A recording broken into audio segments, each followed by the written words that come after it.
Bueno, muy buena la exposición de Andrés, excelente, yo la comparto plenamente. Este, el problema, no quiero entrar en las especificidades que dijo Andrés, propio de la especialidad de la geopolítica, pero ustedes saben que desde la charla anterior, nuestra gran preocupación de este pequeño ciclo es el problema de la identidad. Y el problema de la identidad, que es un problema filosófico, yo voy por ese lado porque es lo que más he estudiado en 50 años o 45 años, plantea varios problemas, el problema de la identidad, para procurar, porque en el fondo hay otra cuestión, ¿verdad? Para procurar una suerte de algo que nos reúna, que nos convoque. Cuando Andrés habla de la unidad nacional, en verdad, lo más importante de las dos palabras es justamente el concepto de unidad. Si el concepto de unidad, que tiene una enorme tradición cultural, filosófica, cultural, política, es un concepto que nos produce inconscientemente cierto rechazo, ya entramos en un problema. Porque, a ver, nosotros tenemos que introducir lo de nacional casi es lo más fácil, digamos. Pero si yo hablo de unidad o yo hablo de identidad, yo me encuentro con otros problemas, porque el lenguaje que se utiliza para estas cuestiones es otro. Si yo a la identidad le opongo la diferencia y a la unidad le opongo la diversidad, tengo un problema.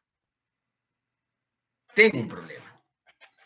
Y el problema, que es el que me parece que lo más importante que tenemos que tratar de evaluar, es cuál de los conceptos que nosotros utilizamos o el sentido, porque además los sentidos no son todos iguales. No son todos iguales los sentidos. Además, tampoco queda claro cómo se produce la construcción de sentido. Tampoco queda claro. ¿Qué significa construcción de sentido? Tampoco queda claro. Entonces, la pregunta es, ¿qué es la que yo me hago? Me hago hace años, y más en los últimos años con la charla que tenemos, las discusiones que tenemos, que es el problema fundamentalmente de cuál de los conceptos que yo utilizo tiene más peso ontológico. Porque si yo los pongo en el mismo nivel, digamos, ontológico, claro, yo puedo construir el sentido que yo quiero, de uno y del otro. Y sin embargo, el sentido de uno y el sentido de otro, aún en su realización histórica, son distintos. No valen igual. Por eso se habla de la decidibilidad o la indecibilidad de los conceptos. Yo puedo decidir, si uno analiza el peronismo, perdón que me haga referencia al peronismo, si uno hace referencia al peronismo, siempre en el peronismo hay, en los conceptos, hay un peso más que otros. El alma sobre el espíritu sobre el cuerpo, la comunidad sobre, digamos, la pura individualidad. Pero no solamente hay una diferencia de conceptos, sino que hay una decidibilidad. Es decir, hay una decidibilidad en la cual el concepto de comunidad tiene de por sí un sentido mayor que el de pura individualidad, o el de alma sobre el cuerpo, por decirlo así en líneas muy generales. Sin embargo, si yo privilegio la diversidad, porque nosotros nos encontramos con otro problema, de tipo, vamos a llamarle político universal, que es el problema que está dado fundamentalmente por, vamos a decirlo así, la disolución de los grandes imperios, es decir, de las grandes potencias que han gobernado el mundo con sus grandes colonias, lo que llaman el colonialismo, el poscolonialismo, la decolonialidad, todo ese tipo de cuestiones que se están planteando, donde plantea dos alternativas, lo que fue una cultura hegemónica y lo que fueron culturas propias, digamos por decirlo así, locales, sometidas a la cultura hegemónica, la cultura hegemónica desaparece y se queda la fragmentación, la diversidad. Y con eso que constituye una suerte de diversidad. Es decir, se constituyen a sí mismas en la pura diversidad. No sé si queda claro esto. Entonces, entonces aparece el problema de la sexualización, aparece el problema de la racialización, aparece el problema de la naturalización. Entonces, cuando yo tengo esos fragmentos que de alguna manera, librados a su propio juego, tienen que de alguna manera constituirse a sí mismos como grupo y darse una identidad y sostenerse a sí mismos, no van a encontrar en la unidad nacional o en una unidad superior, por decirlo así, o en la comunidad organizada, si se quiere llamarlo así, no van a encontrar la forma de volcarse a ellas y encontrar su propia identidad, porque les va a sonar a imperial. Todo lo que unifica, todo lo que significa unidad, suena a imperial o a hegemónico. Tampoco no se sabe bien qué significa hegemónico, qué significa imperial. Entonces no van a optar por una unidad. No sé si queda claro esto. Optan por una diversidad. Y ontológicamente, el ser de las cosas, la unidad, es superior a la diversidad. Y la identidad es superior a la diferencia, ontológicamente hablando. Y dejo para dejar a los compañeros. Esta es la discusión. Yo hago esta discusión, porque es la discusión que yo hago porque es donde estoy metido, digamos. Entonces, si yo promuevo la fragmentación, la diversidad por la diversidad, la subcultura, la cultura subalterna, porque estas son las palabras que hay que entender, el cosmopolitismo, los límites del patriotismo y la crítica del patriotismo de Martha Nussbaum, a la que yo reiteradamente cito en contra, porque habla positivamente de que el patriotismo es peligroso. Y viene de un país donde el país se constituye con un alto patriotismo, como fue en los Estados Unidos. El patriotismo es peligroso, dice Martin Nussbaum. ¿Y qué defiende? Defiende las migraciones, las diversidades, el cosmopolitismo. La pregunta es yo si opto por eso o no opto por eso. Entonces aparece lo contrario, el disenso, si cabe, que es lo que habla Andrés, la unidad nacional, la búsqueda del interés nacional, como todo interés o toda unidad es cohesionante, cohesiona sobre un elemento común que está más allá de mi propio deseo y de mi propia individualidad.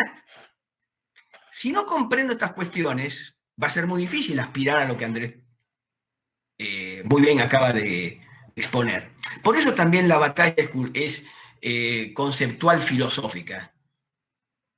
Ya lo hacía Dante Alighieri, aquel famoso texto que recomiendo la lectura, que se llama De Monarquía. ¿Cómo se unificaba la cristiandad entonces? ¿En el papado o en el imperio? ¿Cómo se lo llamaba el imperio con el papado? ¿Por qué el valor de la unidad era más importante que el valor de los distintos reinos? Que después terminan, en el fondo, con los años. Habló Andrés de la paz de Westfalia. ¿La paz de Westfalia qué es? Es la consagración de los estados nacionales y donde cada estado establece su propia religión. Después es lo que pone fin a la guerra de los 30 años. Es una guerra religiosa, terrible en Europa.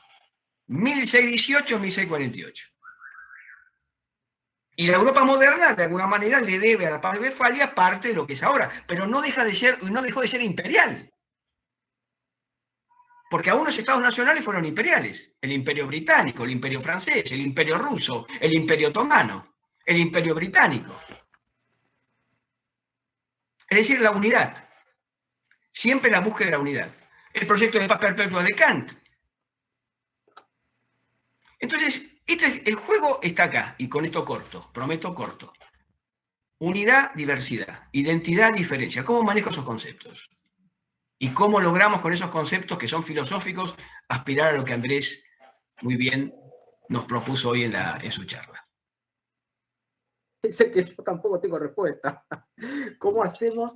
Porque yo puse específicamente y a propósito el ejemplo de lo que fue la generación, entre la generación del 80 y continuada por la generación del centenario, tratando de generar esa dinámica artificial en el sentido de que era promovida desde arriba con actos concretos humanos, que era estandarizar, si se quiere, la palabra es horrible, pero era unificar o homogeneizar los marcos simbólicos de referencia desde el Estado, que en mi opinión fue bastante exitoso, teniendo en cuenta los niveles migratorios que tuvo que asumir Argentina en fines del siglo XIX, comienzo del siglo XX, dentro de todo se dio, si no hubiese sido por ese esfuerzo, amén de que también eso iba en desmedro de una estabilidad que tenía que sostener y soportar un sistema oligárquico, eso también es real. No obstante, es verdad de que como esfuerzo artificial desde el Estado por generar una conciencia nacional, fueron algunas de esas medidas que ayudaron a esta unificación o esta unidad nacional, a partir de este fomento de una identidad nacional. La verdad es que la pregunta es que ahora tenemos otro tipo, por todo lo que expuse a lo largo de este diálogo, tenemos otro tipo de ascenso de diversidades. ¿Y cómo hacemos? Esa es la pregunta, no la tengo. ¿Cómo hacemos para generar nuevamente, primero si es posible desde arriba, como se hizo en esa generación, yo no lo sé, no lo creo, o no lo sé, una dinámica artificial de cohesión a partir de unos nuevos marcos simbólicos? Pero en lo que sí estoy seguro es que primero y principal, los marcos simbólicos tienen que ser expresión de algo que realmente existe, ¿no? O sea, se lo puso a San Martín como prócer de todo porque San Martín efectivamente había actuado, había existido en la realidad. Se puso la bandera azul y blanca porque efectivamente obedecía a nuestra historia, existió Belgrano, etcétera, etcétera. Existió un himno porque hacía referencias simbólicas específicas a nuestro pasado. Existía el delantal porque iban chicos a la escuela, no es que eran inventos. La cuestión es cómo generar símbolos que sean expresión de realidades preexistentes sobre los cuales se pueda generar una unidad nacional para que no se deje asediar esta multiplicidad o esta unidad a partir de una multiplicidad de reclamos que va a disgregar las agendas y de una disgregación de identidades que se traduzca en una multiplicidad de agendas. Bueno, ¿cuánto puede transformarse más allá o más temprano en un reclamo exitoso de la independencia de Mendoza? Que estamos hablando hoy. Lo puedo poner más visible, más avanzado, el tema de España con Cataluña. Yo reivindico cierta historia de España, la unidad española y todo lo que pero ¿cuánto más se puede mantener? Yo no lo sé, el reclamo de independencia a partir de una comunidad que ya se siente otra cosa. Y estamos en un proceso donde, repito, no voy a repetir conceptos, pero este auge de nuevas identidades es algo que o caemos en la reacción y decimos esto no ocurre, yo soy defensor de la identidad nacional como con el gaucho a la 1910, entonces lo ponemos ahí a Roberto Magliano a dar conferencias, ¿no? Otra conferencia sobre el payador, y sirve a la unidad de la oligarquía para tener letra, la identidad nacional en el teatro ahí, un teatro de revista lo ponemos, o buscamos otros marcos de referencia simbólicos que mantengan la cohesión nacional aceptable en el sentido de, no estamos hablando de homogeneizar compulsivamente, eso es imposible y sería contraproducente, pero en el marco de sostener una identidad colectiva común que pueda sostener un proyecto colectivo en el largo plazo. Es el gran desafío. Es el gran desafío. Yo no tengo respuesta para eso, lamentablemente no lo tengo. Lamentablemente no lo tengo. Bien, Andrés, ¿te parece? Vamos a pasar a las preguntas que se fueron formulando mientras hacías tu exposición. Te dice Rogerio, dice, yo tengo una pregunta, dice, Andrés, ¿cómo interpretar justamente la unidad del Estado, la que vos planteabas en tu charla, teniendo la presencia británica en Malvinas, la usurpación británica en Malvinas, y dice también es cómo es posible la unión para vehiculizar o desarrollar una estrategia geopolítica en el Atlántico Sur? Esa es la pregunta de Rogelio. Es una pregunta que él también puede responder porque él está estudiando eso. Está estudiando la causa Malvinas como catalizador de la unidad continental, un tema muy importante. Y creo que ustedes fíjense que en el artículo, ya que me hago un poquito de autobombo, en el artículo que van a leer dentro de poco ustedes, hago una mención al pasar, pero significativa por el tema Malvinas, al que considero mucho más que un tema estrictamente geopolítico, aunque sea desde el punto de vista geopolítico un tema fundamental, que no es solamente específicamente el archipiélago de Malvinas, ¿no? Pero ya que cito específicamente la frase, digo, cuando analizo todo lo que ha ocurrido con esto, hablo en el artículo sobre esta pedagogía de la debilidad y este rol subordinado de buen alumno, que entre comillas, lo digo sarcásticamente en el artículo, digo, el rol de buen alumno que hemos adoptado se ha venido consolidando con particular énfasis luego de la guerra de Malvinas. Y por eso creemos que la cuestión del Atlántico Sur excede a la geopolítica. La causa Malvinas debe constituirse en símbolo de nuestra revigorización nacional. ¿Por qué? Porque en Malvinas, por diversos motivos confluentes, se dan todos estos temas que estamos hablando hoy, incluyendo el de la identidad. Porque probablemente Malvinas como símbolo es una de las pocas causas que realmente unifica al pueblo argentino. Es más, me atrevería a decir que no sé si hay otra causa en la que todos estén de acuerdo como la recuperación de nuestras posesiones en el Atlántico Sur. Y creo que es un símbolo de revigorización nacional, porque además hay insertos temas de geopolítica, de reafirmación nacional, de quebrar esta voluntad dependiente para superar la dependencia y afirmar la personalidad argentina, transformando a Argentina en un Estado significante en el sistema internacional. Van involucrados temas de defensa. Nunca vamos a recuperar Malvinas si realmente no tratamos a la defensa realmente se debe tratar, no como una cuestión de mañana vamos a hacer el servicio militar obligatorio, que desde el punto de vista profesional es inútil, inepto, sino en el sentido de poder establecer las políticas de defensa en un marco mayor y más complicado y relacionado con la filosofía, que es la que tiene que tener una colectividad como voluntad para afirmarse ante otra voluntad. ¿Qué actor o qué agente, qué ser humano deja de depender de su voluntad y no la firma para alcanzar sus objetivos? Si dijimos, como dijimos al comienzo, que las relaciones políticas son un tipo de relación que deviene de relaciones de poder, entonces la afirmación de la voluntad nacional es muy importante. Estoy hablando de la voluntad nacional, no estoy hablando de la voluntad individual, que es una idea propia del liberalismo.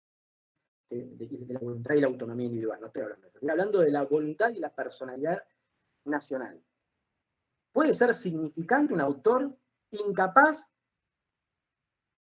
y de mantener, de ejercer su voluntad en el sistema internacional y de ser capaz de ir a un conflicto, sea diplomático, sea económico, sea el que sea, con el objeto de afirmar su personalidad y seguir existiendo. Por eso creo, no sé si responde esto exactamente a lo de Rogerio, que por todos estos temas que están insertos en Malvinas, yo creo que Malvinas puede ser, y estoy seguro, uno de los factores por los cuales se debe promover su conocimiento, su conciencia y su defensa, en el sentido de que ayuda a generar un marco simbólico común para la nación argentina.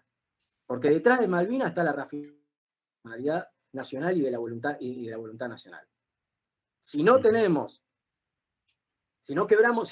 la voluntad como pueblo de quebrar esta lógica de dependencia, vamos a terminar en la insignificancia y de la insignificancia en la desintegración.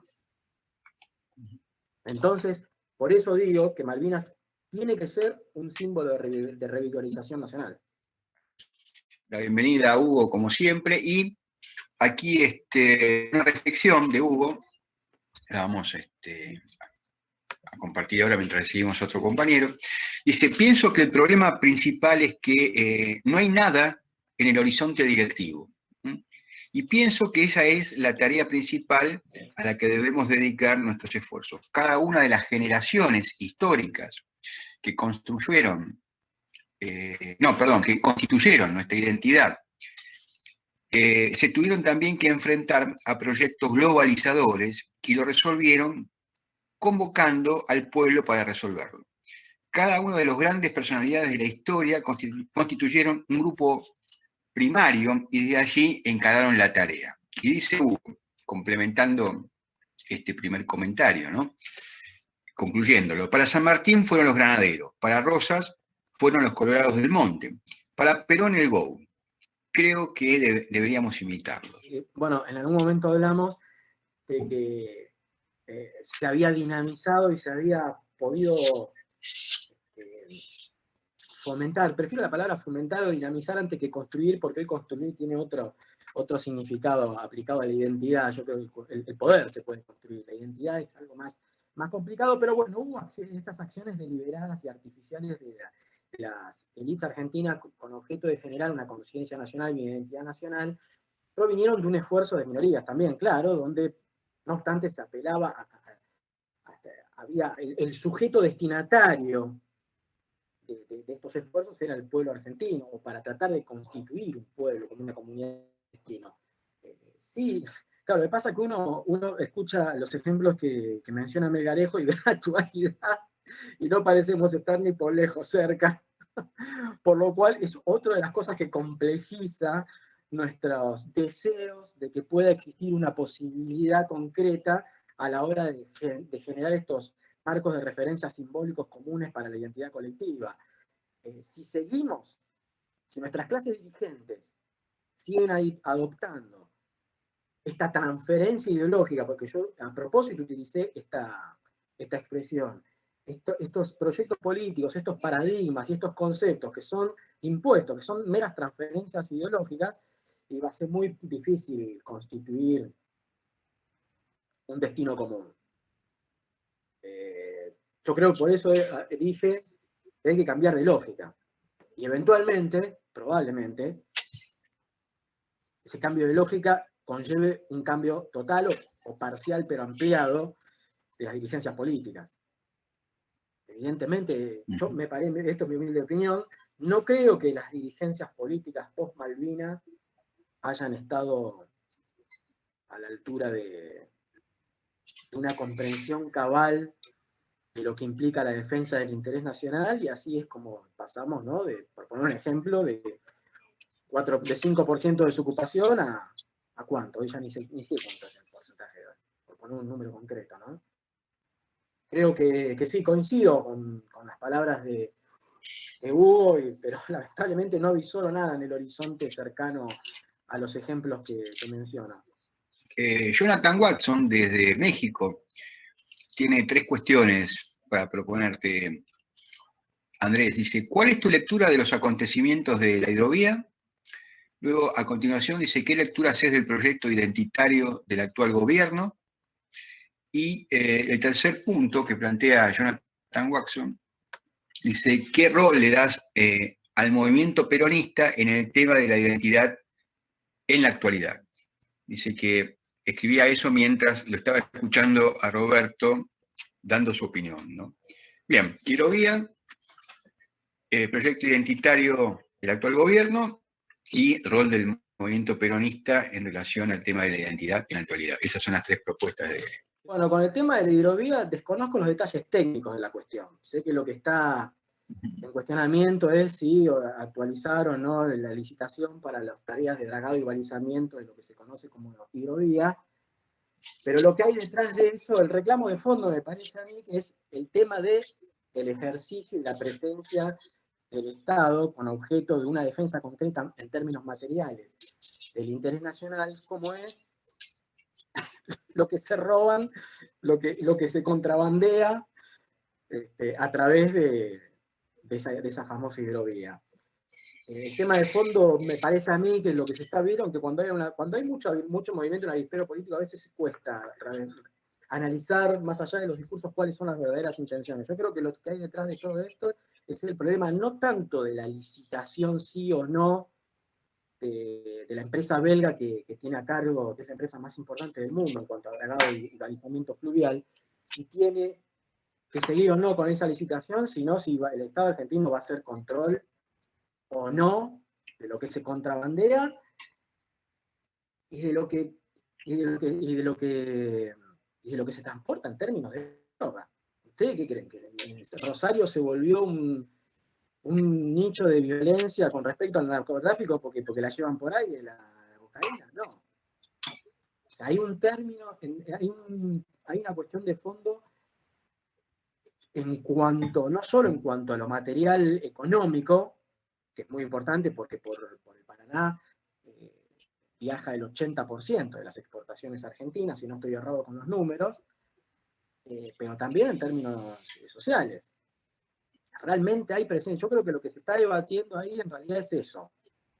Y sí, tenemos un serio déficit en cuanto al control del contrabando y el narcotráfico y de la presencia del Estado en el espacio de nuestros ríos.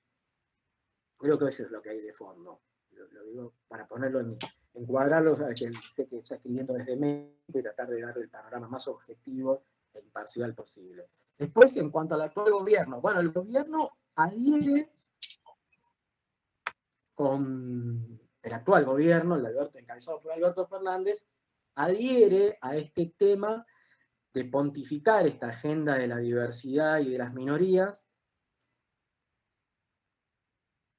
que bajo los paradigmas de lo que actualmente se interpreta por defensa de la diversidad y de las minorías, hay que ver hasta qué punto realmente no termina siendo contraproducente con estos proyectos que digamos, del que estamos hablando de la unidad nacional. Porque obviamente se pueden defender y se deben defender todos los sectores de la vida nacional. Volvemos al tema de lo que hablaba Roberto de la unidad y la diversidad.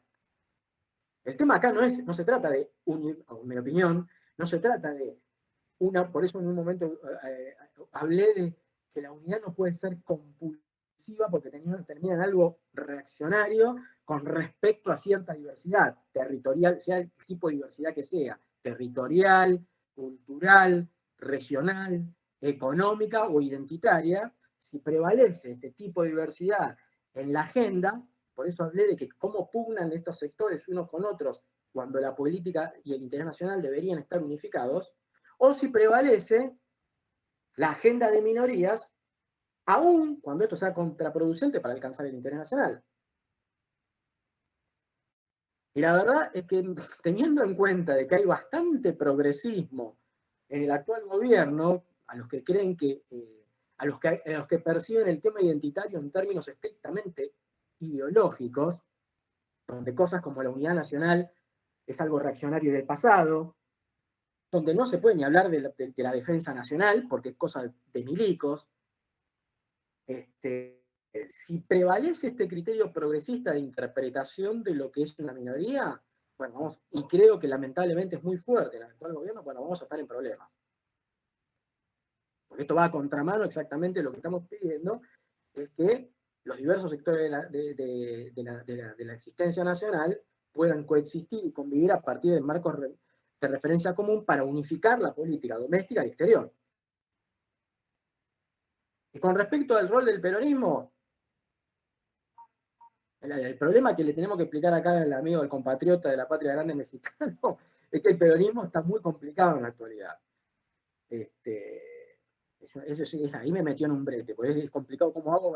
Nosotros tenemos problemas para explicarnos, identificarnos como peronistas. Yo no lo tengo el problema, pero sí es complicado para explicar, imagínense para un extranjero. Yo creo que hay esfuerzos, como los que hacen acá los compañeros de Argel, el esfuerzo que hacemos nosotros desde Nomo, como hace el esfuerzo el compañero Melgarejo con su centro de formación, que son, pero digamos, sin alcance institucional a nivel de agenda. Ahí me aclara que es un argentino del conurbano de Bursaco que vive en México. Bueno, entonces, entonces va a ser más fácil explicar y sabe los problemas de diversidad que existen hacia el propio seno del peronismo, donde dos personas dicen una cosa, dicen blanco, y otros peronistas dicen negro, y ambos en nombre de la defensa del peronismo. Es difícil un aporte unificado como movimiento cuando está la situación del movimiento nacional justicialista, si es que existe el movimiento nacional justicialista tal como nosotros lo mamamos, ¿no? Pareciera, yo a veces explico, salvando las diferencias, claro, a veces con el peronismo pasa un poco como pasó con la cristiandad, ¿no? Existe la cristiandad medieval, existen católicos. No sé si existe No existe el movimiento nacional justicialista, existen peronistas. Y lamentablemente estamos forzados cada vez más a ser otra minoría. Una minoría ideológico-política, pero otra. Se supone que somos o éramos la mayoría, pero tenemos el peso de una minoría. Entonces el aporte, por lo menos de lo que más genuinamente tenemos como peronismo, esto lo hemos hablado con nuestros compañeros, nos hemos transformado en el sistema político una minoría más. Y esto es un problema. Esto es un problema. Porque nos hemos transformado en una minoría más. Y nosotros, que aparte que reivindicamos esta bandera, nosotros para soberanía política, independencia económica, justicia social y nacionalismo cultural, que es la bandera que se olvidan, que la puso como actualización doctrinal en los 70 Perón, nacionalismo cultural. Con los compañeros del gremio ASIN que están conectados, tenemos un esfuerzo ahí al que le pusimos básicamente nacionalismo cultural para reivindicar esta bandera olvidada. A la hora de podemos tener muchos, por familia, por lo que fuera, el marco de referencia histórico, emotivo, familiar del peronismo, pero la verdad que a nivel sistema político somos una minoría más. Entonces el aporte es desde una minoría también, ¿eh? Es un problema lo que estoy diciendo. Y yo sé que a muchos militantes es difícil de tragar esta afirmación que hago, que me hago cargo en lo personal de que es una afirmación así, pero me parece que es una constatación de lo que está pasando en la actual distribución de poder, ¿no? Donde hay una pugna de los sectores minoritarios por agenda. Y nosotros somos una de esas tantas minorías. El concepto de minoría no es el concepto de minoría, el concepto político de minoría, las minorías políticas, mayorías, minorías.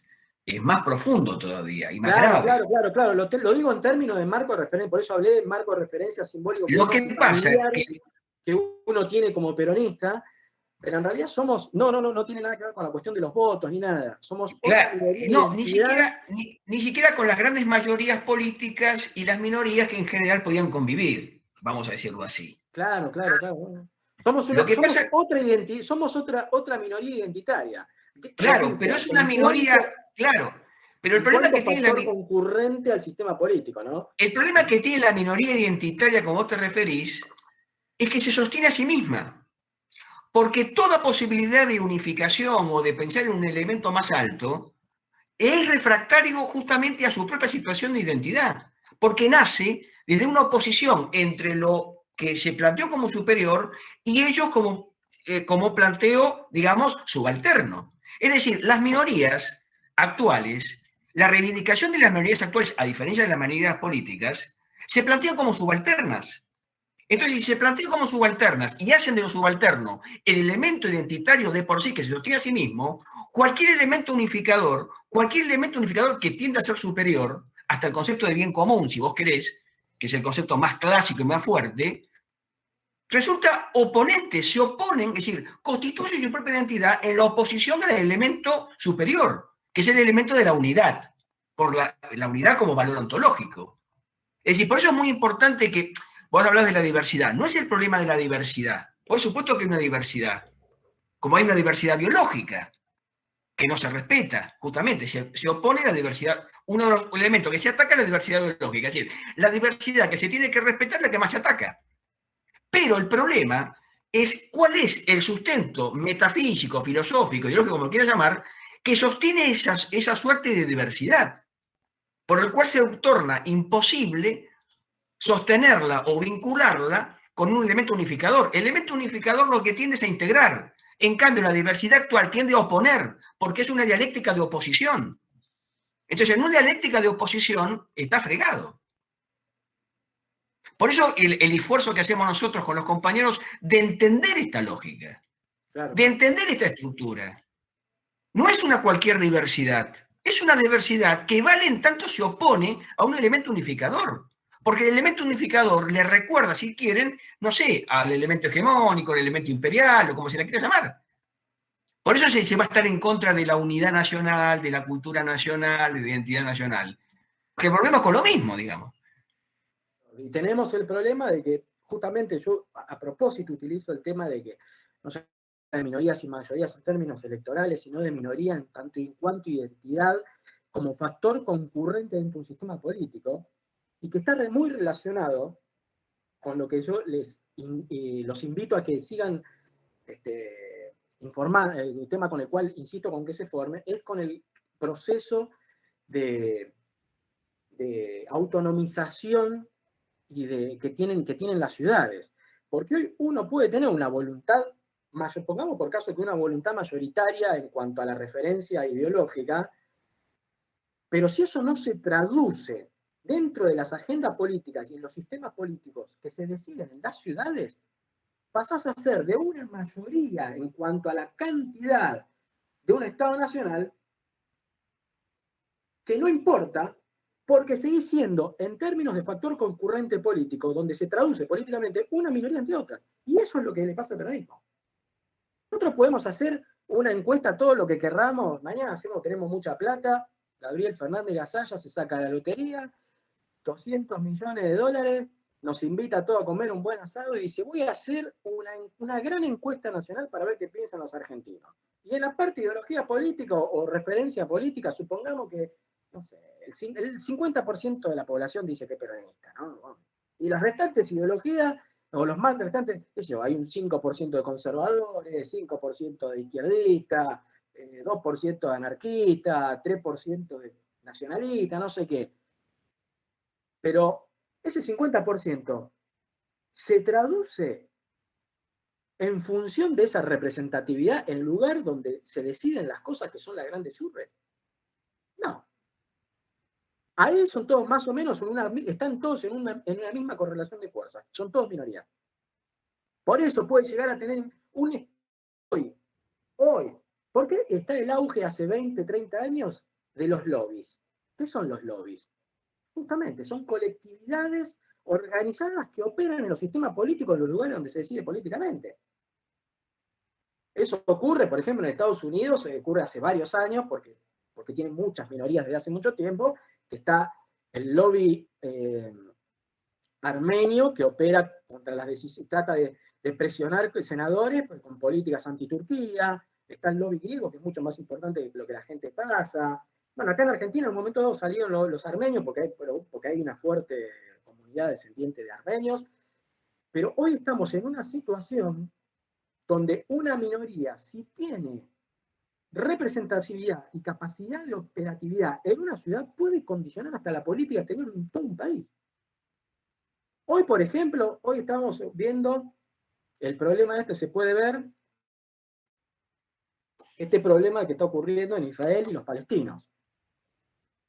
Y he visto imágenes hace un rato de unas manifestaciones en Londres en favor de los palestinos. Porque Londres, como ustedes saben, hay mucha gente que desciende de países del Medio Oriente, muchísimos musulmanes. El alcalde, si no me equivoco, es de origen musulmán, de primera o segunda generación. El nombre en los registros civiles más común el año pasado en Londres fue Muhammad. Entonces, claro, no obstante, se puede decir que esa gran cantidad de musulmanes organizados en Londres son representatividad de la corona británica o del pueblo inglés. No, pero si tienen capacidad de organizarse, pueden torcer decisiones de política exterior porque se organizan en función de ser una minoría condicionante en el ámbito donde se deciden las cosas, más allá de lo que diga la mayoría. Hace poco nos contaba nuestro amigo Alexander Dugin, el filósofo ruso, que le llamó poderosamente la atención en una charla que tuvo con Francis Fukuyama, porque Francis Fukuyama le dijo que la democracia hoy era el gobierno de las minorías.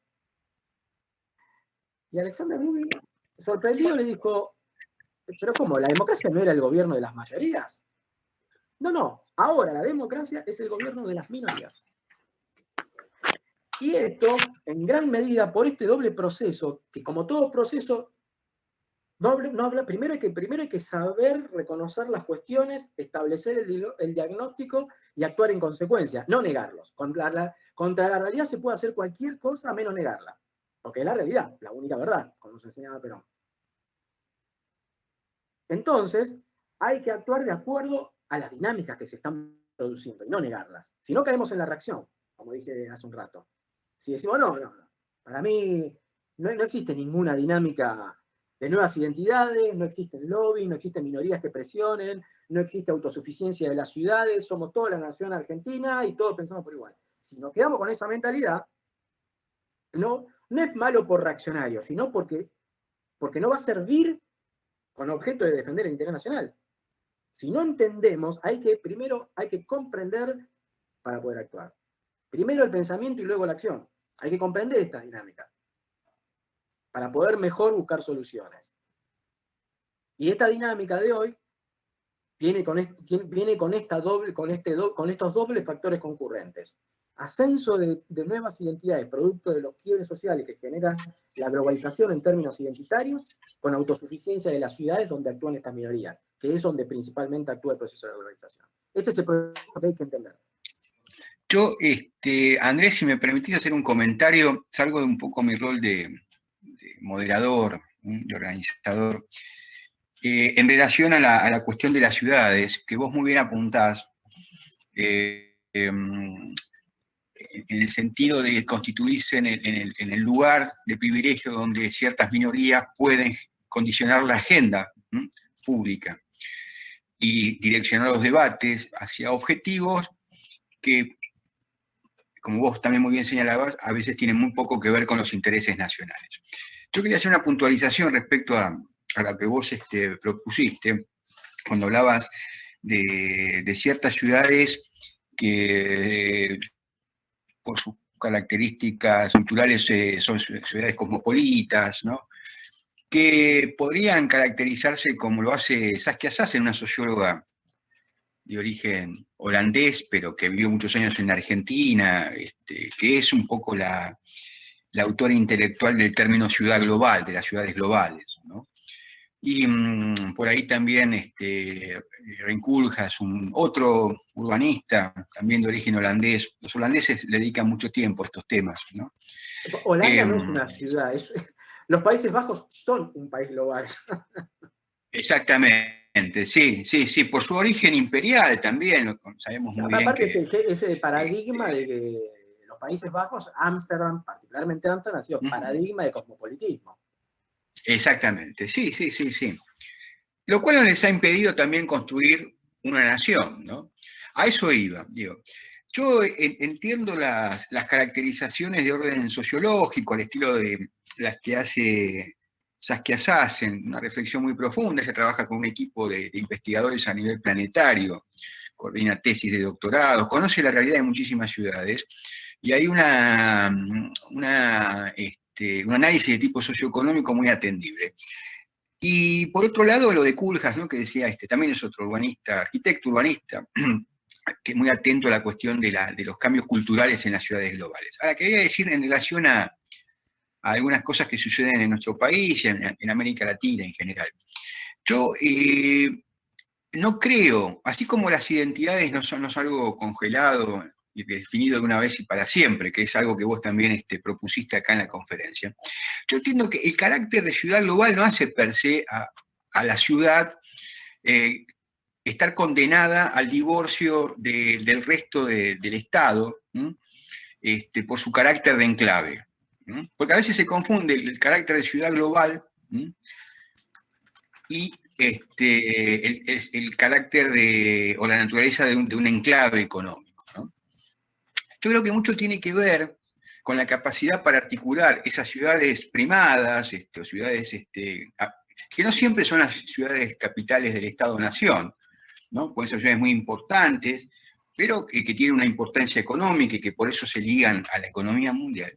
Muchas veces el carácter o no de su capacidad de otorgarle sentido y tener una identidad más, digamos, entre comillas, nacional, depende de sus grupos dirigentes, de sus élites, ¿no? De cómo se han formado y cómo han construido su forma de ver la realidad económica, política, social y cultural, y los aportes que pueden haber hecho al destino de la nación. Con todas las diferencias que nosotros tenemos, bueno, digo nosotros asumiendo que hay cierta mayoría aquí que provienen del campo del peronismo, pero con todas las diferencias que podemos tener, respetuosas diferencias, al fin y al cabo, con el proyecto de la generación del 80, dejando de lado ciertos apasionamientos y ciertos posicionamientos políticos a la hora de debatir con los liberales, no podemos dejar de reconocer que la generación del 80 tenía un modelo de país, de Estado, ¿no?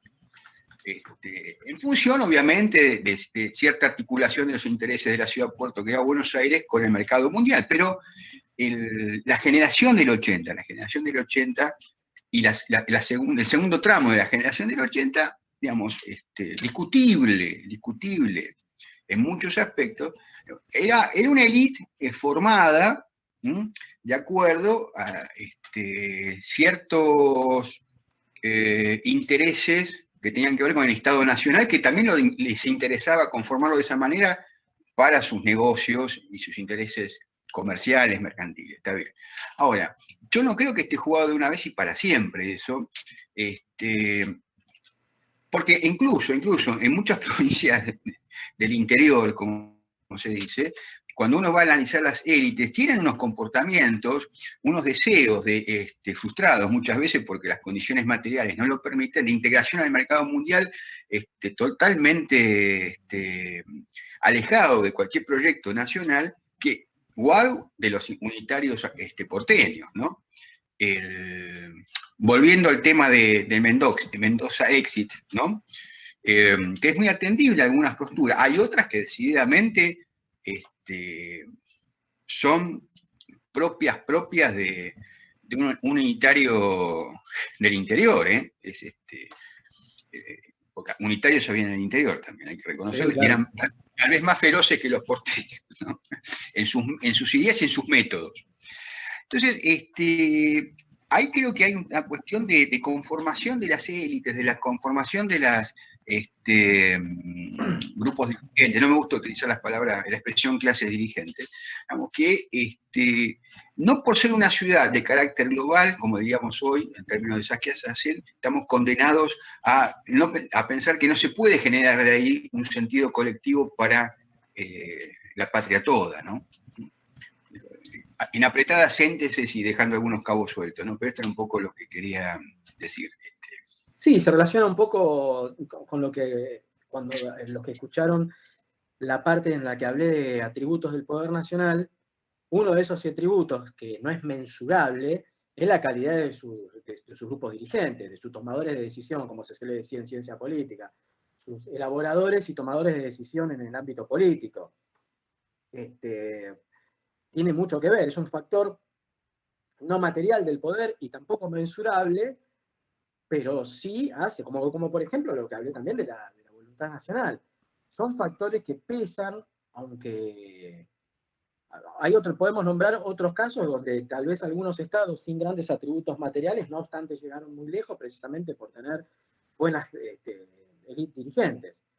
Por eso, en una de las cosas que por ahí implícitas en las que hemos hablado, es que basándose en valores y realidades preexistentes porque son propios del pueblo argentino, no obstante van a tener que ser modelados por los grupos dirigentes. Porque los objetivos nacionales no los pongo yo. No los pongo yo. Y realmente eso, esos grupos dirigentes, por eso cuando termino el artículo y la exposición de hoy, justamente hago recaer el peso, digamos, que cierra el razonamiento, porque empezar, la identidad nacional empieza como una expresión propia del pueblo argentino, que es el sujeto, el objeto de nuestra exposición. Pero en definitiva eso se tiene que traducir políticamente en aquellos que toman decisiones políticas. Y según la calidad de tomadores de decisión que deben ser la expresión genuina de la nacionalidad y del pueblo argentino, es que finalmente se van a poder o se deben poder generar estos marcos de referencia simbólicos que generen cohesión nacional. Yo no lo voy, nosotros podemos ayudar, nosotros podemos establecer diagnósticos, podemos brindar ideas, podemos tener, no sé, actitudes patrióticas, lo que fuera, pero traducido políticamente son las minorías dirigentes de un país las que terminan de tomar lo que Carl Schmitt decía que era la política, ¿no? El ejercicio de la decisión de la soberanía. Yo no decido, Son los grupos políticos, son los grupos dirigentes, los tomadores de decisión y los elaboradores políticos los que toman la decisión, es decir, los que ejercen la auténtica soberanía. Así que hay que exigir, hay que ilustrar a los compañeros, hay que informar, pero también hay que exigir. Y las últimas palabras para ir despidiéndonos, creo que ya no hay ninguna otra pregunta, comentario. Bueno, de todos modos, si quieren hacernos llegar por mail algún comentario, alguna pregunta adicional o cuestiones bibliográficas, se las hacemos llegar luego a Andrés Berazategui. Y los últimos minutos para cerrar, bueno, son todos tuyos, Andrés. No, bueno, nada más que agradecer a todos los participantes. Estoy recibiendo